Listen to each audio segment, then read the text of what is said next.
It just needs to make sense in the split second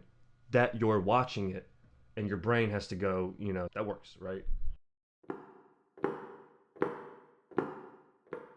Each footstep, is getting louder, and kind of as the camera is close on her and we know she's getting closer to us, loud, crisp, and as we kind of on the tail end of it, as the camera starts to get a little bit wider and we start to have more headroom on the character, and